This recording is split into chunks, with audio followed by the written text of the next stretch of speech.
ازاي تعرفي ابنك الحقيقه من وهو صغير عشان لما يكبر ما يبعدش عنك. انا منى ده اخصائيه تربيه خاصه، وهساعدك عشان تبقي عرفتي تربي.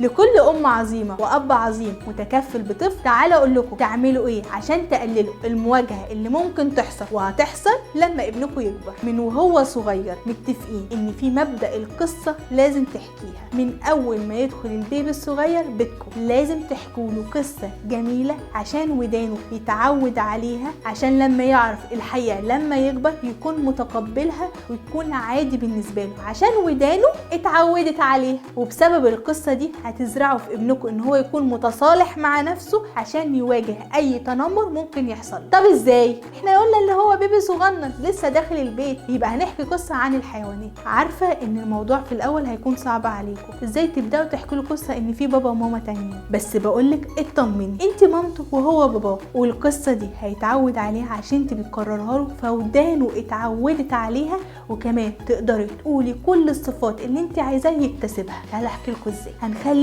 الحواديت بتكون على الحيوانات، نبدا نحكي له كان يا مكان يا سعد يا اكرام كان في ارنب جميل وارنوبه حلوه خلفوا بيبي صغنن، ارنوبه قطوط كده حلوه قوي قوي قوي قوي. في يوم بابا وماما عملوا حادثه، والارنوب الصغير الجميل ده هو اللي بقى موجود، فالارنوب الصغير ده محتاج لرعايه وامان، ففي بيت بيجمعوا فيه كل الارانب اللي ما عندهاش بابا وماما، والبيت ده بيبدا يدور على بابا وماما حلوين عشان ياخدوا الارنوب ده ويبقى ليه بابا وماما بيحبوه وبيربوه. وعملوا له اوضه جميله جدا فيها العاب وبداوا يلعبوا معاه، والارنوب الصغير ده كبر شويه وبقى ينادي يا ماما يا ماما انت حبيبه قلبي، ويا بابا انت حبيب قلبي، وبقوا اسره جميله جدا. وننوع في ابطال القصه عشان يحس ان هو الطبيعي ان هو بيحصل مع اي حد، مره على ارانب، مره على طيور، مره على اسماك.